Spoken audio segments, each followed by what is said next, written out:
try to do step-by-step sourdough and stitch some videos together. So I pulled this out of the fridge earlier today. You can see it's kind of coming down. It was up, now it's down a little bit. It's about 9 o'clock. You want to do it the night before you want to make your dough. This jar weighs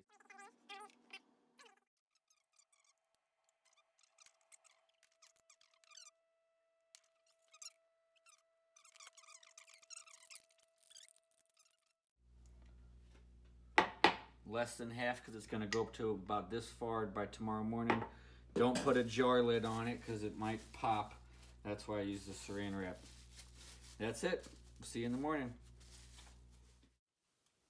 So before you start, make sure this thing's doubled, which it has. So before you do anything with the starter, get your bowl.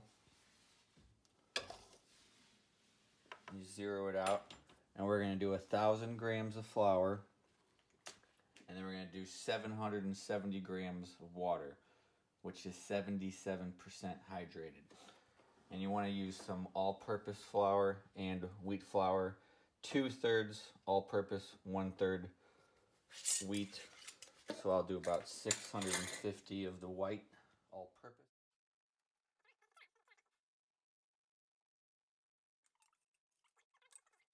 I need to save some of that for later. So now we'll do 370 of the wheat, but we'll just get up to 1,000. And this all-purpose is like the same brand. King Arthur. It's got good protein content. Oop, there you go. See that?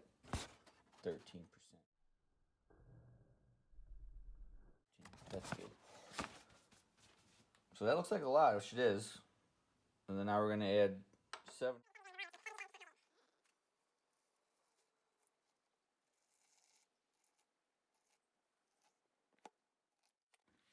All right, and then we just kind of barely stir this up. This is called the autolyse period. Before you add any starter or salt, you just mix the flour and the water and let it rest for 1 to 2 hours, and it will help get the gluten built up. Because once you add the starter and the salt, that slows down the gluten process. You could also knead it a bunch, like too much, to build up gluten. I've seen some videos on YouTube where they just knead the heck out of it for a long time, and it takes forever to build up the gluten. But the autolyse is so easy. You just barely mix it up until all the flour's kind of in contact with the water.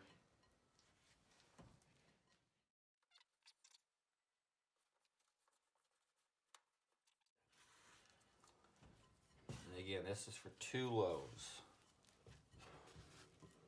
So I think that's pretty good. Everything's about touching the water.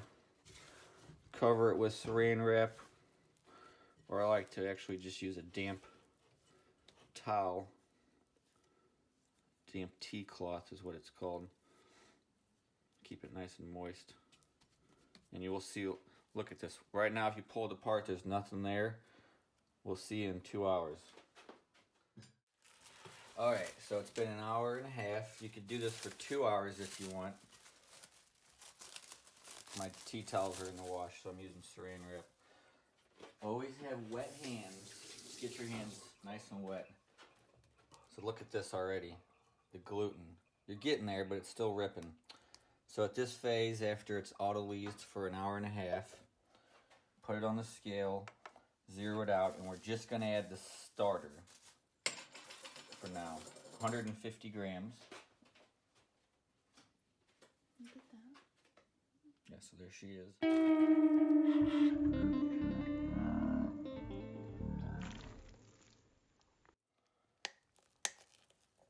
This is for 2 loaves again. Everything's for 2 loaves.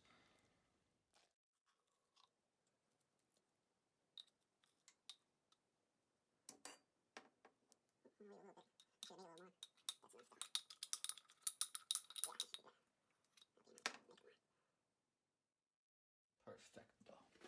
Okay, again, wet hands. And this is enough to make another batch out of. This is probably 50 grams. So I got wet hands. You spread it around. I'll take it off the scale to not mess that up. And then kind of poke it through.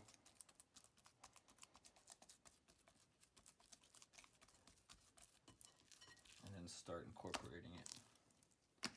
But see, it's still ripping a little bit, so that's why we're going to do some stretch and folds later. So you do this for about 2 to 3 minutes until it's fully incorporated. I won't waste your time with that whole video.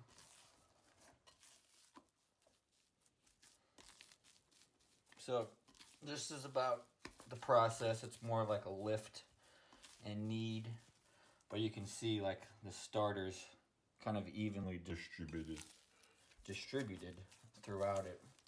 So yeah, about 2 to 3 minutes of doing this, pulling it up, stretching it, and then cover and let rest for 30 minutes, and then we'll add the salt. Because if we added the salt now, it would again slow down that gluten process.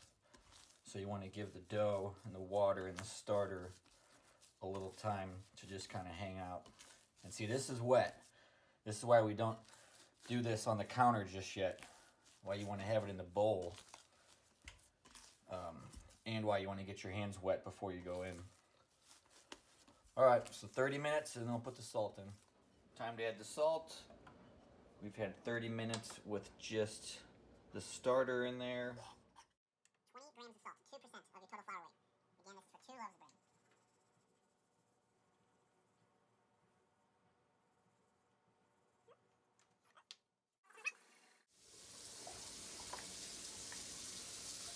Scale's hard, you know, that's good enough. Wet hands. Always wet hands. Dimple it in. Mix it up for another 2 minutes or so. And then cover it for half an hour. See, the gluten's getting going. Now we're getting into that window pane effect, but not quite yet. All right. Look at that. Okay, so the salt's been in there for 15 to 30 minutes. Now we're gonna do 4 stretch and folds. And we're gonna do half an hour rest in between. So this is the first one. And always get your hands really wet, especially for this part, super wet. This is like adding water to it as well. So a stretch and fold, you just think of this thing as a circle and you're gonna go every side. 1, 2, 3,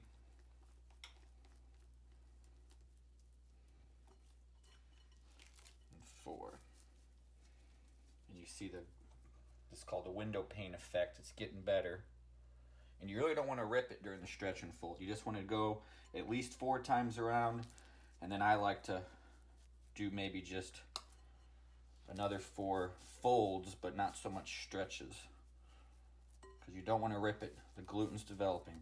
So you do this 4 times total. Rest for half an hour in between. And cover in between. So I did this about 8 times total on this one right here. So I turned the bowl, stretched it, folded it about 8 times.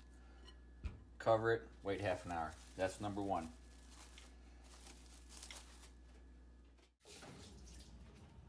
Okay, wet hands, stretch and fold 2. I also like to put the oven on, kind of cycle it on and off for the next folding phase and getting into the proofing phase, because that will just help to kind of have it proof a little quicker. You can see there's already bubbles forming. So yeah, wet hands. This is proof number.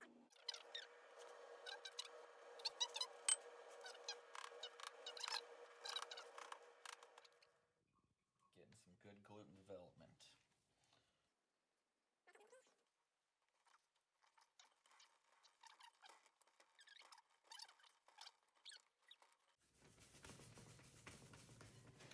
Let's see now. We're really getting into that window pane. That's good. 1 more to go. Alrighty. Final stretch and fold. Stretch and fold 4. this is gonna be the best one. Look at the window pane, perfect. And because this bowl isn't quite big enough, and again this is for 2 loaves, I'm gonna let it proof in this big Dutch pan over there, or any big container would suffice. So finish your final stretch and fold. Again, stretch and then rotate a quarter. And then do a couple more of these. And just look how nice that dough looks. That's what you really want to be seeing, it holding together. And then the next part is the bulk rise, the bulk fermentation, the bulk proof. I don't know what it's called, but you let it proof for 2 to 3 hours, or until it about doubles in size. So just transfer it like that.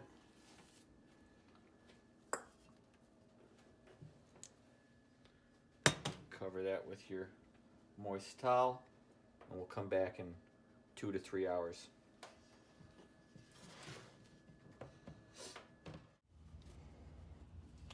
So this has been an hour and a half.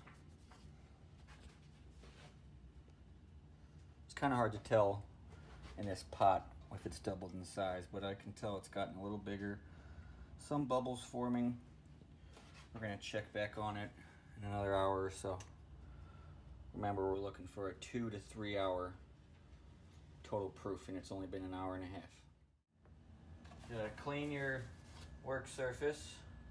Pretty good coating of flour. It's usually a little trickier to work on the granite because it slides around, but I'm going to leave a spot here to let the dough rest, and I'm going to dump it out right there. You want a spot for it to rest, and it's going to be sticky, so you got to get ready. So they're going to rest here. I'm going to dump it right there. This has been 3 hours of proofing. Wow. Look at the bubbling, looks good. And your oven's still on, right? Yeah, to keep it warm. I cycled it on and off a couple times throughout the whole process. And then now we're transitioning out of using wet hands to using floured hands.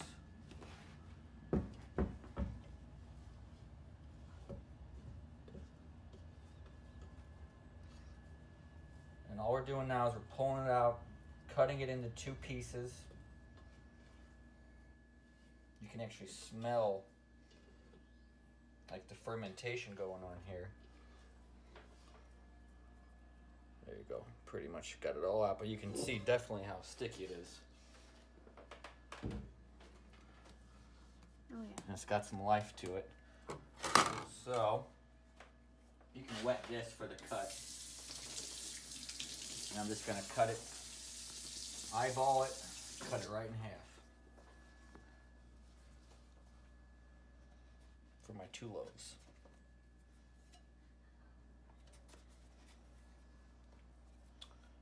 If you want it, really want it to, you could probably weigh it, but I don't think that's necessary. A quick rough shape.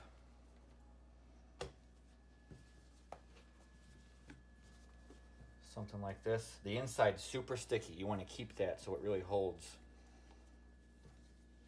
Kind of like into a ball.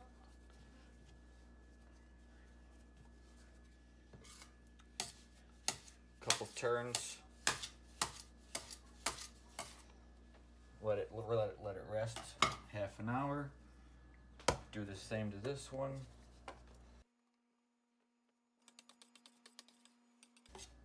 We'll let both of those rest for half an hour. All right, rested for half an hour. Looked to be pretty good. This one looks a little bigger, so I'll probably put this in the bowl. So I have 1 banneton. So this is the banneton. This is this little linen sheet that it came with. Or you could use a bowl, right? Yes, you could use the bowl as well. It's one of these baker's towels.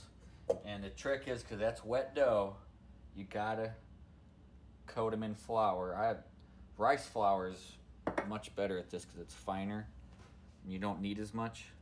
You can use all-purpose flour. but you gotta use a lot. I mean, I'm telling you, I've had them stick, and then your whole loaf is basically not ruined, but it'll be much more dense. So the rice flour, you don't have to use as much, but you can see I am still using a generous amount. Get the sides, bottom, and then if there's too much later on, you can brush it off. But you know, hey, flour's cheap. You put all this time into it. You don't want to f it up now. Okay, so I got my scraper again. I'm gonna shape this one and put it in the banneton. I'll shape 2 different types here to show you. You don't want to mess around with it too much now. You keep that inside nice and sticky. If you need flour in your hands, that's fine. So this is one method. You fold it out like a rectangle. You go in a third, kind of try to get any air bubbles out. In like that. Any big air bubbles, get rid of them. And then you fold it real tight like this.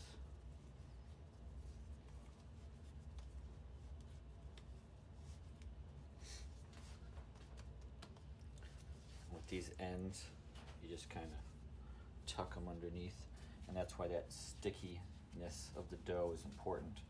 And your scraper can kind of help. Same thing on that end. Tuck that over.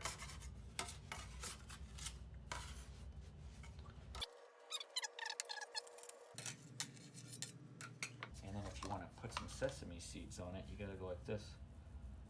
Put a generous amount.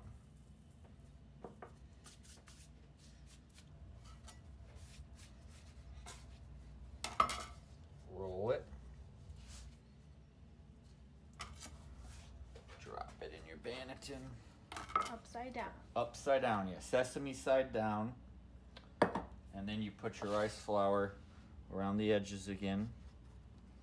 You don't want that sticking.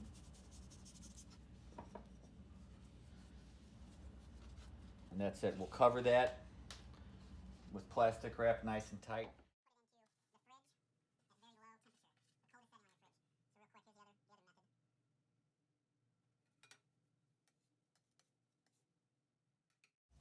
So it's a little more natural feeling. You just kind of go.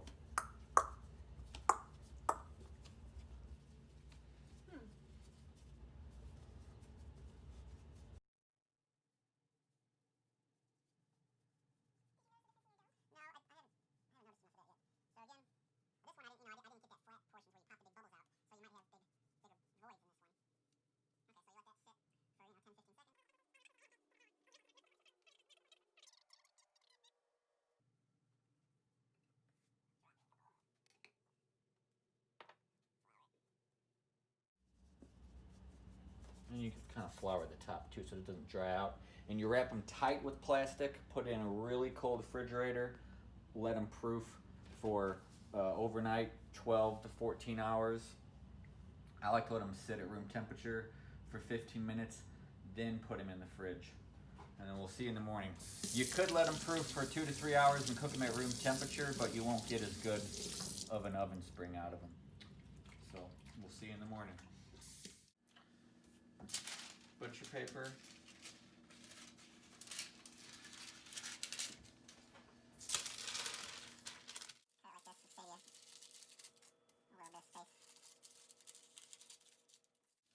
So I got the oven set at 500 degrees, yes. 500 degrees. It's been on for an hour. My Dutch oven pan's already in there.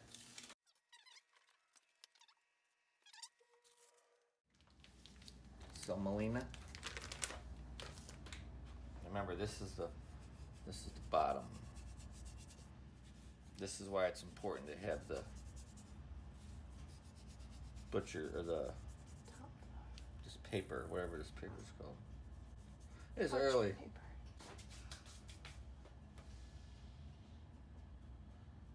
Oh yeah, that's good.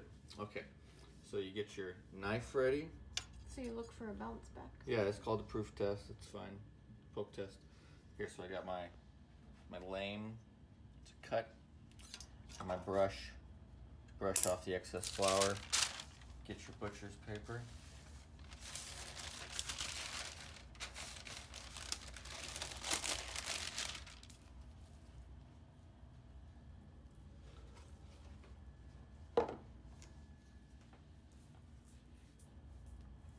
No sticking, that's good.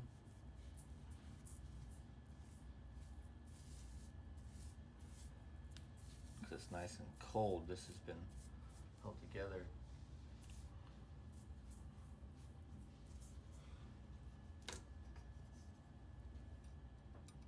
Just like a little dirty seed there, okay. And then a bottle of spray water is also important to have on hand if you can. And then we're gonna score it so it can expand, give us our ear. And then I'm gonna put it in the pan, spray some hot water on it, be good with it. So go like this.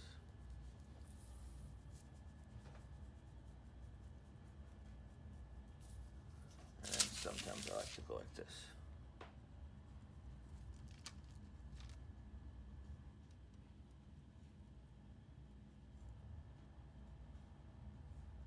Okay. Watch out, it's hot.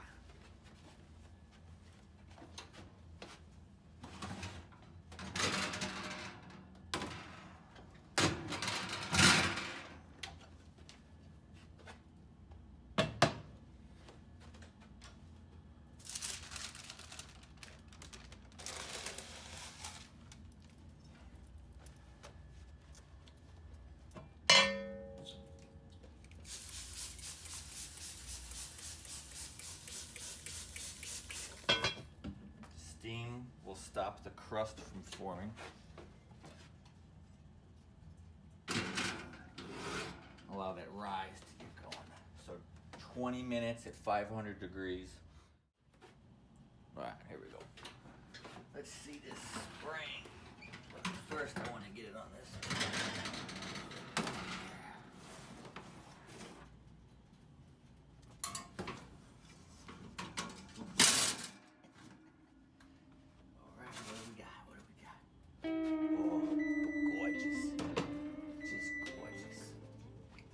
Another 20 minutes. Bring the temperature down to 450. That's what you're looking for. Okay, so it's been 20 minutes at 450. Got a nice crust developing here. You see your nice ear. And really what you can do, you can pull it out now. But if you want to get a nice bit more of a crust developed, you can leave it in there. Maybe turn the oven off and just kind of leave it like this for another 10 minutes or so, maybe even up to 20, depending on how you like your crust. This is called the crustation station. So it's been in the crustation station for 15 minutes, oven off, door open. That's perfect. That's what you want. Look at that oven spring. That's the good sound you're looking for. See, not too burnt on the bottom. Beautiful. Now I'll get the oven going and I'll make my other loaf, some bonus footage. So we got our second loaf that we proofed in this bowl here. It's another example. You don't always need the Banneton. Same deal. Put some semolina on there.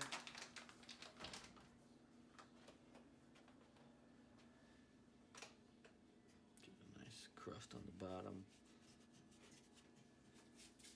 And again, that poke test, you want it to come up but not all the way. So that's perfect. This one's a little trickier. And you can reuse the parchment paper.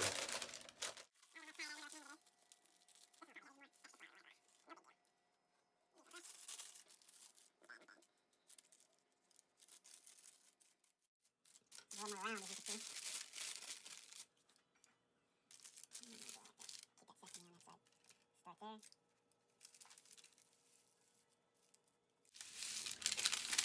something interesting this time.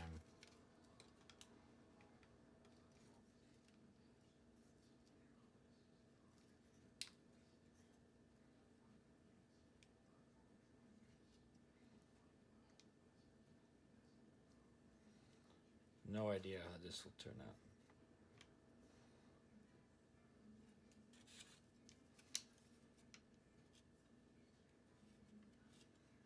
Probably silly. Okay.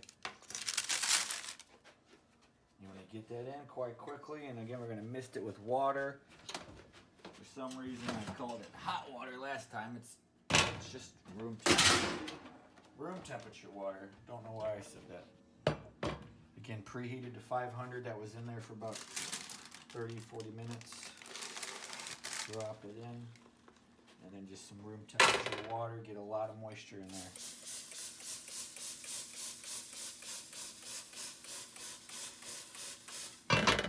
I went a little extra than before. See if we'll get some more rise out of it. 20 minutes at 500.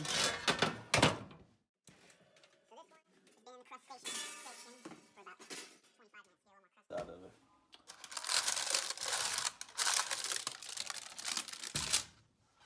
You can see that one little cut I made was a little deep, but still, so this cut stopped the ear from opening. The ear only opened a little bit because the steam escaped from here instead. But these turned out pretty cool. I'll try that again. Yeah, got a little more crust on it. Still got a good rise. Oh yeah.